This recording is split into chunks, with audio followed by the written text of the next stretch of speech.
Vamos continuar repercutindo, então, esse depoimento do ex-secretário Fábio Weingarten à CPI da pandemia com mais uma entrevista importante. Nós acabamos de conversar com o senador ali governista, o senador Marcos Rogério, e agora a gente conversa com o outro lado, com o senador Humberto Costa, que é integrante da CPI também e faz parte ali do G7. Ô, senador, boa noite, bem-vindo de volta. Nós sabemos que foi um dia longo, muito difícil, então eu já começo dizendo muito obrigada aí pela deferência de conversar conosco. Mona Lisa falando, o senhor me ouve bem? Bem, boa noite, Mona Lisa. Boa noite, Caio. Prazer falar para a CNN. Prazer é todo nosso. Senador, eu vou fazer para o senhor a mesma pergunta que eu acabei de fazer para o senador Marcos Rogério. No Senado Federal, a gente já viu muita coisa, né? Mas nunca imaginei que numa sessão de CPI, investigando algo tão importante, né? Que são as omissões, possíveis omissões do governo federal e também o desvio de verbas, o uso das verbas aí destinadas aos estados e municípios, a gente visse vagabundo para cá, vagabundo para lá. E um palavrão impronunciável dito pelo senador Flávio Bolsonaro. O dia inteiro estava muito tenso, mas parece que Flávio Bolsonaro, o senador, chegou ali e aí o negócio desandou de vez. Eu gostaria de ouvi-lo, então, sobre o que o Brasil inteiro acompanhou ali em plena sessão. Bem, eu acho que foi um episódio lamentável, não é?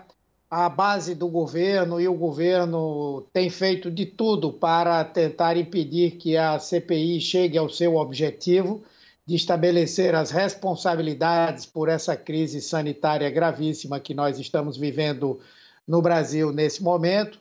Tentaram impedir que a CPI se instalasse, depois tentaram ter o controle da CPI, não tiveram, e agora parece que a alternativa é tumultuar o processo interno, né?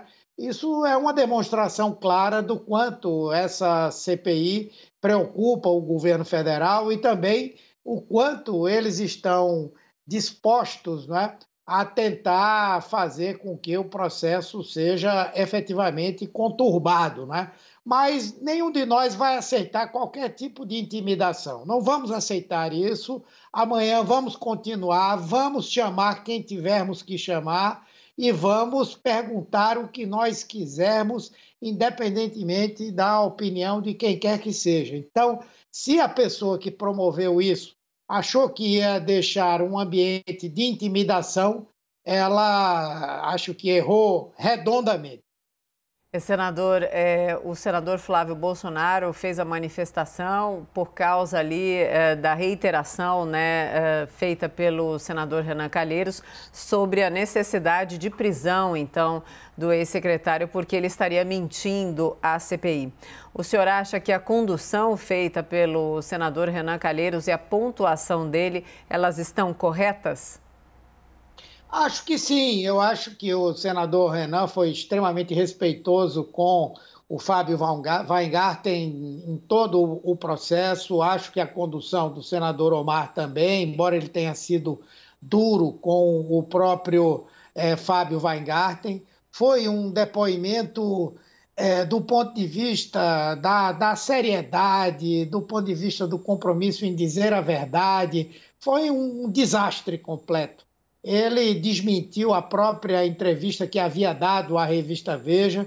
Foi preciso que a Veja publicasse parte do áudio da entrevista para que nós tivéssemos a certeza absoluta de que ele estava tergiversando, que não foi um erro da revista, os comentários e as avaliações que ela fez, não é? E talvez ali naquele momento tenha faltado um pouco mais de diálogo para decidir se a maneira de nós afirmarmos a autoridade da CPI seria a prisão, né? Inclusive, nós reafirmamos depois com um pedido para que o Ministério Público investigue o falso testemunho, não é?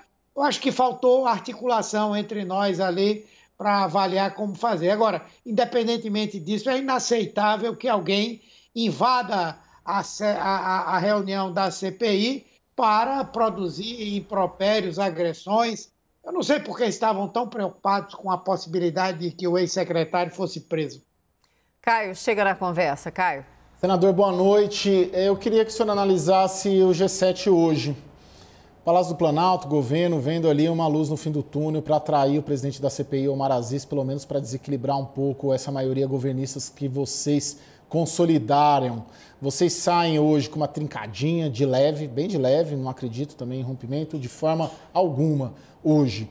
Mas, ou foi só uma divergência pontual? Como o senhor analisa a negativa do presidente da CPI, Omar Aziz, ao pedido de prisão do Renan Calheiros, que eu sei ali que nos bastidores tinha a maioria do grupo de vocês concordavam? Eu acho que foi uma divergência pontual, né? Além do mais, você sabe que se nós, como maioria, quiséssemos promover essa prisão, teríamos promovido, ou até se alguém individualmente quisesse fazer, poderia ter feito. E eu acho que a maior demonstração de que houve uma visão no sentido de que nós temos que preservar o que conquistamos até agora, é que ninguém contestou a posição do presidente, né? Todos nós dissemos, eu inclusive não tinha uma posição muito concorde com a possibilidade da prisão. Não é? Na hora eu me manifestei porque eu tinha que ser solidário com o senador Renan, com o senador Randolph, com o senador Alessandro e Contarato, mas eu tinha uma certa dúvida. Eu acredito que foi uma coisa muito específica e muito pontual, isso não vai atrapalhar a continuidade de um processo de investigação sério. Boa noite, senador. Queria jogar um pouquinho para frente, diante do desenrolar hoje da fala do ex-secretário de Comunicação, Fábio Van Garten. Houve um primeiro desdobramento que foi esse encaminhamento do que ele disse, né, para que haja eventuais providências pelas autoridades fora da CPI, mas dentro da CPI, vai haver o pedido de quebra de sigilo de Fábio Van Garten? Bem, na verdade, o senador Alessandro Vieira já fez a solicitação da quebra, se eu não me engano, de sigilo telefônico e telemático. Há já requerimentos para a quebra do sigilo fiscal, bancário e da própria empresa dele. Acho que o depoimento dele abre a necessidade de que outras investigações possam ser feitas, especialmente em termos de agências de publicidade que realizaram, de alguma maneira, o financiamento de blogs e sites que disseminaram notícias falsas sobre vacinas, sobre isolamento social. Então, abriu-se toda essa perspectiva. E amanhã nós deveremos ter uma conversa sobre isso. Acho que haverá uma seleção do que é mais urgente e na semana que vem, com certeza, vamos votar muitas coisas já previamente selecionadas. Agora a pergunta do Fernando Molica. Molica? Senador, boa noite. Senadores governistas hoje reclamaram do que eles chamam de um certo direcionamento, que as pessoas que têm sido convocadas para depor são aquelas que de alguma forma poderiam dar depoimentos contra o governo. Então, reformar necessidades, chamar pessoas que supostamente envolvidas com eventuais desvios de verbas federais. Essas outras pessoas serão convocadas? Haverá maioria para essas convocações, senador? Sim, agora essa premissa que eles estão colocando, ela é falsa, porque, na verdade, quem foi chamado até agora foi gente que fez parte do próprio governo. E entre esses quatro, dois que vieram para defender o governo e dois que falaram um pouco, Inclusive o próprio Taishi foi um depoimento menos rico, até porque ele ficou muito pouco tempo. Obviamente que haverá o momento em que nós vamos ouvir pessoas de estados ou municípios por conta de algum tipo de irregularidade praticada. Porém, a consultoria do Senado Federal deixou assim muito claro, numa consulta que foi dirigida a ela, que, na verdade, essa investigação ela tem que se restringir aos recursos que foram transferidos voluntariamente pelo governo federal e para as atividades exclusivamente de enfrentamento à Covid. Que, na verdade, alguns estão querendo fazer uma verdadeira devassa nos estados e municípios. Pode até ser que isso seja importante, mas nós não temos a competência para fazer isso. Isso tem que ficar a cargo das assembleias legislativas ou das câmaras federais. Mas aquelas questões pontuais relativas a recursos federais para a Covid, transferido para estados e municípios, com a denúncia em mãos, nós vamos convocar pessoas, sim.